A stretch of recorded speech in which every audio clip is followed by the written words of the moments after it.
بسم الله الرحمن الرحيم. الحمد لله رب العالمين، والصلاة والسلام والتكريم والتعظيم على سيدنا محمد سيد الأولين والآخرين، وعلى آله وأصحابه وأتباعه وأولياء أمته أجمعين إلى يوم الدين.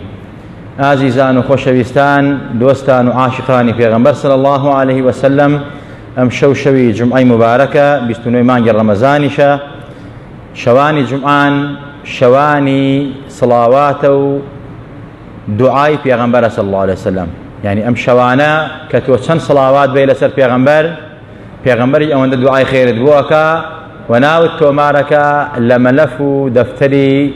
تایبەتی خۆیە، نەک ناوی خۆت، ناوی خۆت و باوک و باپیر و دایکشە. ئازیزان، ئەم پێغەمبەرە صلی الله عليه وسلم کە پێغەمبەری ئێمە و پێغەمبەری آخر زمانە، پێویستە هەموو کات و ساتێک ئێمە سوپاسی پەروەردگارمان بکەین کە ئومەتی ئەم پێغەمبەرە نازدارین. ئەم پێغەمبەرە خوای تەبارەک وتەعالا فەرمێت: النبي أولى بالمؤمنين من أنفسهم. لنفسي خۆمان دڵسۆزترە بۆمان، باشترە بۆمان، چاکترە بۆمان، دڵسۆزترە بۆمان. ئەم پێغەمبەرە نازدارە صلی الله عليه وسلم لە ڕۆژی قیامەتە، ئەو ڕۆژە کە هەرچی کەسە و هەرچی خەڵکە و هەرچی مەخلوقاتی خوا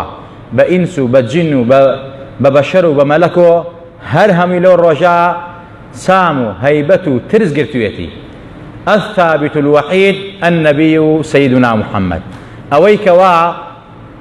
بەڕاستی جێگرە و سابتە و ترس و خەوفی نییە، پێغەمبەر و ئومەتی پێغەمبەرە صلی الله عليه وسلم.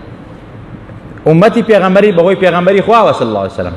ئەینا یەکەم کەسێکەوە هیچ ترسێکی نییە، دەم بە زەردەخەنەیە و حتا تکاو شەفاعەتیشەکە تەنها و تەنها پێغەمبەرە صلی الله عليه وسلم. حەزەتی محەممەد المصطفایە صلی الله عليه وسلم. حتى ئەڵێن وتراوە بە حەزەتی ئیبراهیم: یا ئیبراهیم، هل تخاف من مشاهد الأهوال اليوم القيامة؟ أي إبراهيم أبو الأنبياء، تو أترسي لمشهد ترسناكي روج قيامة؟ حضرت إبراهيم فرمي: بلى، زور أترسم، زور ترسي شمينك ألا ترسم. وتيان قالوا: أي خلتك، أي خليلك، أي تو خليل إخواني، خليل الله أبو الأنبياء. حضرت إبراهيم فرمي: أهوال القيامة سوف تنسيني خلتي. ترسيو نارحتيو آهاتو آفاتو ترسناكي قيامت براسي خليلي لبيني من بردتوا أو أن ترسم هيا كأو خليل الله إيشا أبو الأنبياء، أو أن قيامت نارحته، أو أن ترسناك وقت بيغمبري إخوة لحجة باسيكا فرميت: إنسان كالصاحين عرصاتا واستاوى براسي بپی تاوان و بپی مرتبیان لبر خورا و لناو عرق خوانا غرق بون براستی. هيا مسألة عرق غرقي كردو بتوالي، هيا تا قردنيتي، هيا تا ناوكيتي، هيا تا اشنويتي، هيا تا قلابيتي، هيا براسي لبرسي بري عرشي پروردگارا. جاء حضرت إبراهيم فرمي: أوان دا ترسناك، أوان دا نارحتا براسي ترسناكي و نارحتي قيامت خليتي لبيري من بردوك من خليل الله. لحظت موسى برسي: يا موسى، تو لقيامت أترسي؟ حضرت موسى فرمي: من لقيامتا لا أسألك يا الله عن أخي هارون. أي پروردگارا، داوي نجاتي هاروني باش مليناكم، بس خوم نفسي نفسي. حضرت عيسى فرمي: يا ربنا لا أسألك عن أمي مريم، بو مريم دايكم داوي ليناكم، بس خوم. بهرحال حضرت إبراهيم دوباره فرمي: يا رب لا أسألك عن إسماعيل ابني، بو إسماعيل كرم برسيارة لناكم، دعوت لناكم، بس نفسي خوم. بو پیغمبر إخوة فرميت صلى الله عليه وسلم لحديثك أفرميت: ما من ملك مقرب ولا نبي مرسل إلا دعوة سلم سلم سلم نفسي، إلا سيدنا محمد يقول أمتي أمتي. ئەفەرمێت هەرچی مەلایکەتێک کە خوا دروستی کردووە بە تایبەت مەلایکەی مقەڕەبین لە جبریل و لە ئیسرافیل و ئیزرائیل و ئەمانە کە مەلایکەی مقەڕەبینن ئەمانە هەر هەمویان هەموو پێغەمبەران دوعا و داوایان لە ڕۆژی قیامەتە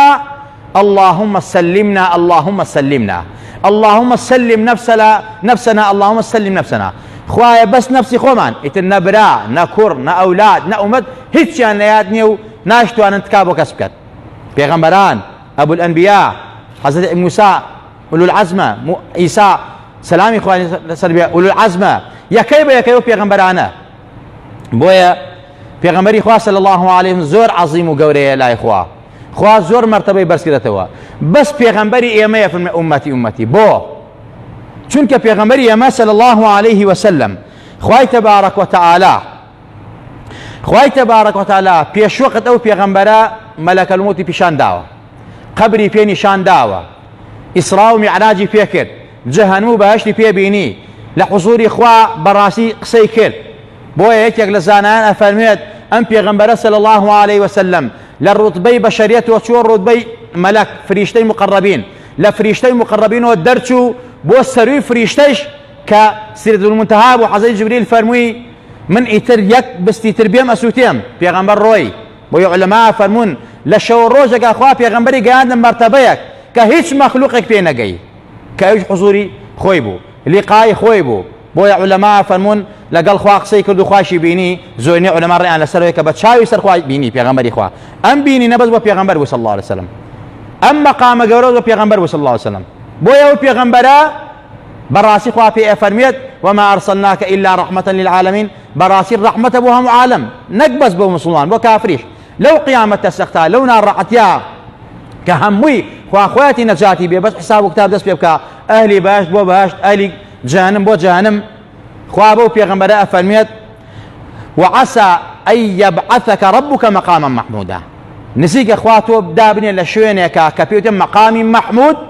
يعني أو شوێنەی کەوا هەر هەموو مەخلوقات سوپاسی تۆکەن عولەما ئەفەرموون مقامی محمود شەفاعەتی عوزمای پێغەمبەری خوا صلی الله عليه وسلم ئەو شەفاعەتەیە کە پێغەمبەرێکا صلی الله عليه وسلم بۆ مسلمان و بۆ کافر کە حساب و کتاب و میزان دەست پێ بکە مسلمان بۆ بەهەشت کافر بۆ جەهەنەم خوا پەنامان بە یعنی بەس لە ساحەی عەرەسات لە گەرمای عەرەسات ناڕەحەتی قیامەت و عەرەسات و قیامەت ڕزگاریان بێت جا خۆشەویستان ڕۆژی قیامەت يوم يفر المرء من أخيه وأمه وأبيه وصاحبته وبنيه أو الروجة ترسناكية برا لبرا راكا برا لباوكو دايك راكا كر لباوكو دايك راكا باوكو دايك لأولاد راكا كسب كسو نفسي نفسي هر كسي أبو أخوي وكو شيخي مولوي رضا ورحمة إخوائي لسر بي أفرميت لو سر وقتي سغد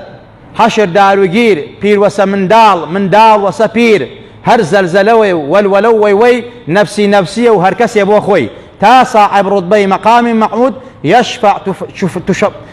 تشفع در أندر سجود أفرميت أو روش أو أندر ترسناك أو أندر نارحته هموي نفسي دي وبيغمبراني جو كس ناتواني بست يبراد بيش إلا بيغمبرنا بيه أفرميت أمتي بس بيغمبر هاواري أمتك يكات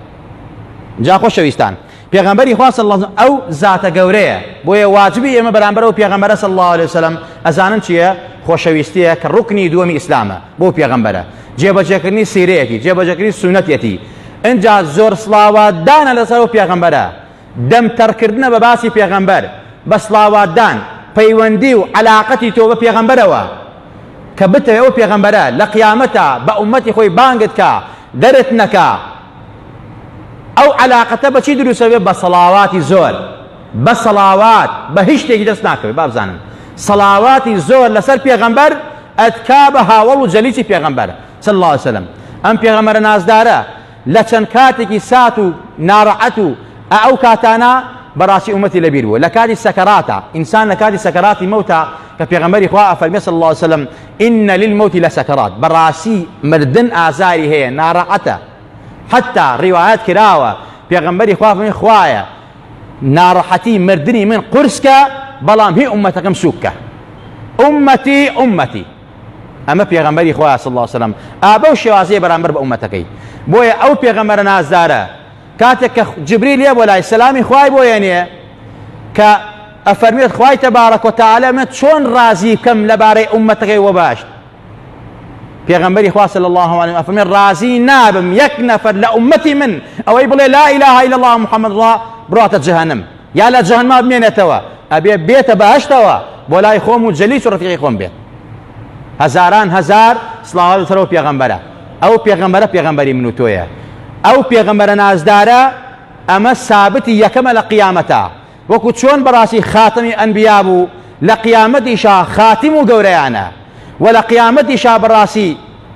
تاکە کەسێکە سابتە و جێگرە و هاوار لە ئومەتەکەیەکە ئومەتەکەی بانکە. بۆیە ئەگەر ئەتانەوێ لەگەڵ ئەو پێغەمبەرا بن لە قەبرە ئەو پێغەمبەرە ببینن شەفاعەتتان بۆ بکات کاتان بۆ بکات زباتتان سابت بێت ناو گۆڕە لە بەرزەخە لە کاتی سەکەراتە زبان ئاسان بێ بڵێ لا إله إلا الله ومحەممەد ڕسوڵ بە ئیمانە گیانە دەرچێ سڵاواتەوات لێ ئەکا بتکە بەوەی کەوا دۆستی پێغەمبەر بی بەڕەوانی و بە فەسحی بڵێ لا إله إلا الله ومحەممەد ڕسوڵ الله. یا ربی خوای بمانکە بە ڕەفیقی پێغەمبەر، یا ربی خوای گیان پێغەمبەر بکە شەفاعەتمان بۆ بکە صلی الله عليه وسلم. ناوی ئێمە و خۆمان و باوک و دایکمان لە دەفتەرە تایبەتەکەی خۆی تۆمار بکە لە دنیا و لە قیامەتە، دوعامان بۆ بکە، تکامان بۆ بکە، شەفاعەتمان بۆ بکە. یا ربی خوای لە دەپاڕێنەوە لە بەرجاه و مەقامی و پێغەمبەر نازدارە لە خۆمان و باوک و دایکمان خۆش بی، خۆمان و باوک و دایکمان لە ئازادکردنی ئەم مانگە ئەژمار بکەی لەو کەسانەی کەوا لە کۆتایی مانگی ڕەمەزانە چەکی عەفویان پێدەی ئازادانەکەی لە جەهەنەم. خوای شیفای دەستە و ڕوحی هەموو لایەکمان بی، شیفای دڵ و دەروونمان بی، شیفای نەخۆشی ماڵۆمان بی، شیفای نەخۆشی خەستەخانەکانمان بی، ئیسلاحی حاڵی خۆمان و خانەوادە و ماڵ و منداڵمان بکەی. یا ربی خوای ڕزق و ڕۆزی حەڵالمان بە لە حرام و تاوان و مەعسیەت و جینایەت پارێزراومان کە. یا ربی خوای لە دەپاڕێنەوە وڵاتمان پڕخێر و خۆشی کە، وڵاتمان ئاوەدان کە، وڵاتی ئیسلامی ئاوەدان کەرەوە، عیزەت و نەسەت بۆ مسلمانان بگەڕێنرەوە، محەبەت و خۆشەویستی و پێغەمبەرە نازدارە و سالیحین و پیاو چاکان لە دڵمانە بچەسپێنە، بەو محەبەتەوە بژین ببنین زندوو بینەوە لە بەرزەخە. یا ربی خوای پێغەمبەر بکەیتە کاکارمان لە قیامەتە، پێغەمبەر بکەیتە کاکارمان صلی الله عليه وسلم، لەگەڵ ئەوا بین لەبەر سێبەری عەرشی توا بین پەروەردگارە. یا ربی خوای ئەوانەی داوای دوعای خێریان لێ کردوین بە هەرنێت و بە هەرمەبەستێکەوە هەر کێشە و گیر و گرفتێکیان هەیە، یا ربی خوای تۆ ئاگای لێیانە، تۆ ڕقیبی بەسەرمانەوە بە لوتف و ڕەحمەتی خۆت ڕەحمیان پێ بکە، منداڵیان منداڵیان بەرێ، هەیانە و ناساڵح خوای بۆیان ساڵەکەی